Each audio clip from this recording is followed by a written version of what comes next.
എന്താണ് ഈ highly sensitive person എന്ന് പറയുന്നത്? ഒരുപക്ഷെ നിങ്ങളും ഈ വാക്ക് കേട്ടിട്ടുണ്ടാവും. ശരിക്കും ഇതിന്റെ അർത്ഥം എന്താണെന്ന് നമുക്കൊന്ന് ആഴത്തിൽ പരിശോധിച്ചാലോ? നീ ഓവറായിട്ട് സെൻസിറ്റീവ് ആണ്, എല്ലാ കാര്യങ്ങളും ഇങ്ങനെ പേഴ്സണലായിട്ട് എടുക്കരുത്, കുറച്ചുകൂടി ധൈര്യം കാണിക്കണം എന്നൊക്കെ ജീവിതത്തിൽ എത്രയോ തവണ നിങ്ങൾ കേട്ടിട്ടുണ്ടാവും അല്ലെ? ചിലപ്പോൾ ചെറിയ കാര്യങ്ങൾക്ക് കരഞ്ഞതിന്റെ പേരിൽ ഒരുപാട് തവണ മാപ്പ് വരെ പറഞ്ഞിട്ടുണ്ടാകാം. എന്നാ ഞാനൊരു സത്യം പറയട്ടെ, നിങ്ങൾക്ക് സമൂഹം തന്ന ലേബൽ, ആ രോഗനിർണയം, അത് പൂർണ്ണമായും തെറ്റാണ്. ഇതൊരു ബലഹീനതയേ അല്ല, നിങ്ങൾ ശരിക്കും ഒരു സൂപ്പർ സെൻസറാണ്. അതെ, ഇത് നിങ്ങളുടെ സ്വഭാവത്തിന്റെ ഒരു കുഴപ്പമോ അല്ലെങ്കിൽ വ്യക്തിത്വത്തിന്റെ ഒരു കുറവോ ഒന്നുമല്ല. ഇത് തികച്ചും ബയോളജിക്കലാണ്. അതായത് നിങ്ങളുടെ തലച്ചോറിന്റെ പ്രവർത്തന രീതിയുമായി ബന്ധപ്പെട്ട ഒരു കാര്യമാണ്.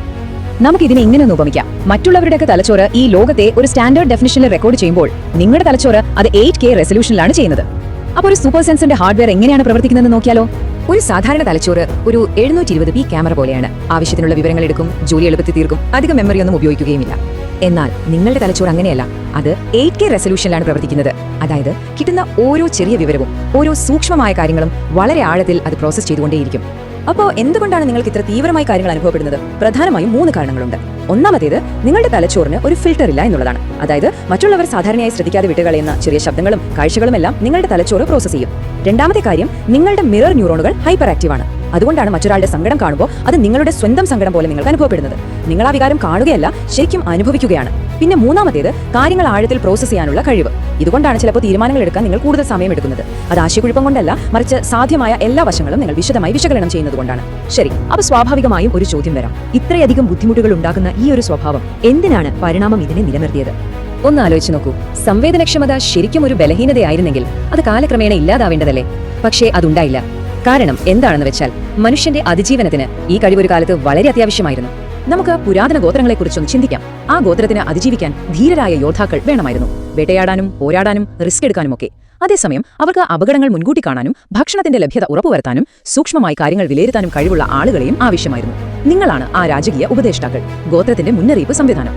ഇനി നമുക്ക് ഇതിന്റെ പ്രായോഗികമായ ഒരു വശത്തേക്ക് വരാം. നിങ്ങളുടെ ചുറ്റുപാടുകൾ നിങ്ങളെ എത്രത്തോളം സ്വാധീനിക്കുന്നു എന്ന് മനസ്സിലാക്കാൻ ഡാൻഡലിയോൺ ഓർക്കിഡ് എന്ന ആശയം നമ്മളെ സഹായിക്കും.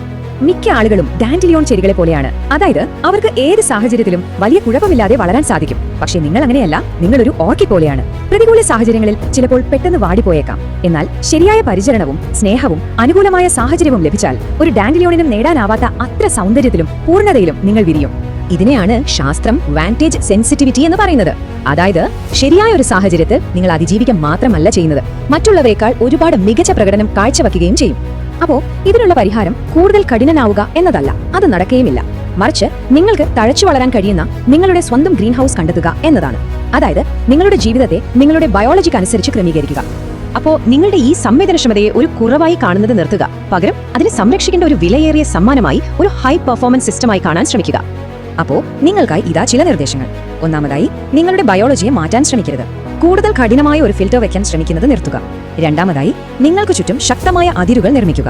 വേണ്ട എന്ന് പറയേണ്ടിടത്ത് വേണ്ട എന്ന് തന്നെ പറയുക. മൂന്നാമതായി, നിങ്ങളുടെ സിസ്റ്റത്തിന് റീചാർജ് ചെയ്യാൻ സമയം വേണം. അതുകൊണ്ട് നിങ്ങൾക്ക് ആവശ്യമുള്ളപ്പോൾ നിശബ്ദതയും വിശ്രമവും സ്വയം നൽകാൻ മടിക്കരുത്. ഒരു കാര്യം എപ്പോഴും ഓർക്കുക, ഈ ലോകത്തിന് വേണ്ടത് കൂടുതൽ കട്ടിയുള്ള തൊലിയുള്ള ആളുകളെയല്ല, കൂടുതൽ മരവിച്ച ആളുകളെയുമല്ല. നിങ്ങൾ ആഴത്തിൽ കാര്യങ്ങൾ അനുഭവിക്കണമെന്നാണ് ഈ ലോകത്തിന് വേണ്ടത്. നിങ്ങളുടെ സംവേദനക്ഷമതയാണ് നിങ്ങളുടെ ഏറ്റവും വലിയ ശക്തി. മനുഷ്യർ തമ്മിലുള്ള ബന്ധങ്ങൾ കുറഞ്ഞു വരുന്ന ഈ ലോകത്ത് ഇത്രയും ആഴത്തിൽ കാര്യങ്ങൾ അനുഭവിക്കാനും മനസ്സിലാക്കാനുമുള്ള നിങ്ങളുടെ ഈ കഴിവിന്റെ യഥാർത്ഥ മൂല്യം എന്തായിരിക്കും?